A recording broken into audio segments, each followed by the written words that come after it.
Assalamualaikum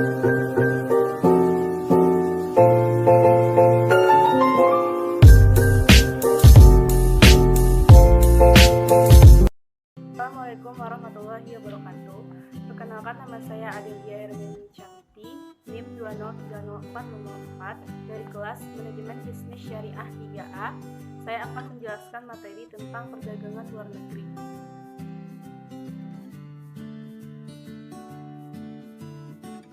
Perdagangan internasional adalah suatu kegiatan tukar-menukar barang atau jasa yang didasarkan atas kehendak sukarela yang dilakukan antara dua negara atau lebih untuk memenuhi kebutuhan bersama melalui kegiatan ekspor dan impor.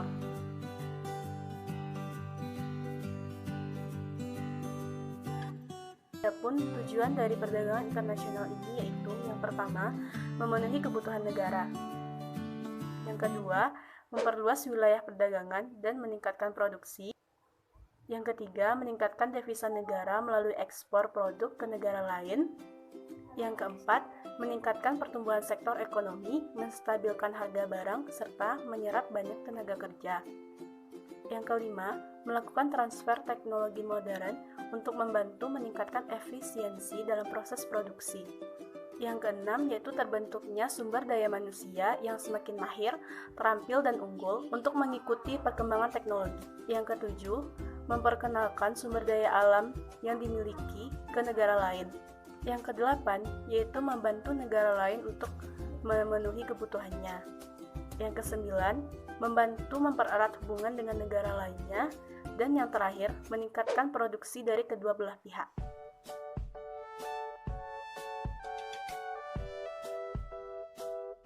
Kegiatan ekspor dan impor sangat penting bagi perekonomian suatu negara, dan di sini saya akan membahas pengertian dari kedua kegiatan tersebut. Pertama, yaitu kegiatan ekspor. Kegiatan ekspor yaitu sistem perdagangan dengan cara mengeluarkan barang-barang dari dalam negeri ke luar negeri dengan memenuhi ketentuan yang berlaku. Ekspor merupakan total barang dan jasa yang dijual oleh suatu negara ke negara lain, termasuk diantaranya barang-barang asuransi, jasa-jasa, dan yang lainnya. Dua, yaitu pengertian impor.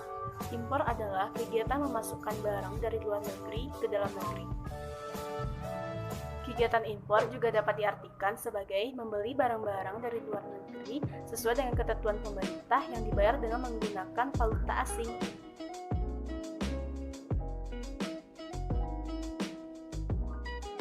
Beberapa manfaat yang dapat diperoleh dari kegiatan ekspor dan impor yaitu yang pertama, mengembangkan pasar produk, yang kedua, meningkatkan keuntungan, yang ketiga, memperluas jangkauan pasar, keempat, meningkatkan skala produksi, yang kelima, menghindari persaingan lokal, yang keenam, menjalin kerjasama antar negara, yang ketujuh, mengatasi kekurangan suatu negara, yang kedelapan, menghindari monopoli produk.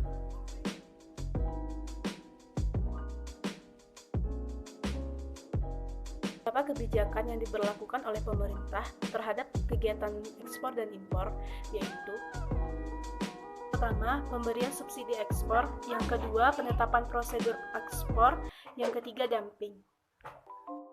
Dalam negeri terdapat beberapa kebijakan terkait dengan perdagangan internasional di bidang ekspor dan impor ini. Yang pertama yaitu kebijakan di bidang ekspor. 1. Larangan ekspor. 2. Politik dagang bebas. Dan yang ketiga, diskriminasi harga. Adapun kebijakan internasional di bidang impor yaitu yang pertama larangan impor, yang kedua tarif, yang ketiga pemberlakuan kuota, yang keempat subsidi.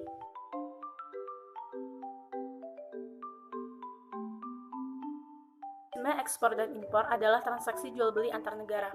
Dalam perspektif Islam, yang perlu diperhatikan dan dipenuhi adalah rukun dan syarat syahnya jual beli. Beli adalah pertukaran sesuatu dengan sesuatu yang lain. Suatu jual beli tidak akan sah apabila tidak memenuhi rukun dan syarat syahnya jual beli. Di dalam jual beli haruslah jelas berapa harga yang diperjualbelikan. Dalam Islam memiliki aturan terkait dengan syarat syahnya dan rukun jual beli. Untuk itu perlu bagi kita mengetahui bagaimana mekanisme jual beli yang baik dalam Islam dan bagaimana syarat dan rukun syahnya jual beli tersebut.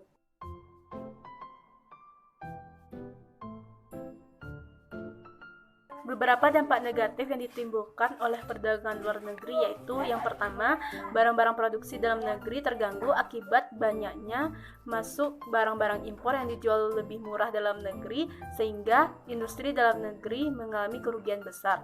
Yang kedua, munculnya ketergantungan terhadap negara maju. Yang ketiga, terjadinya persaingan yang tidak sehat karena pengaruh perdagangan bebas. Yang keempat, bila tidak mampu bersaing maka pertumbuhan perekonomian negara akan semakin rendah dan bertambahnya pengangguran dalam negeri.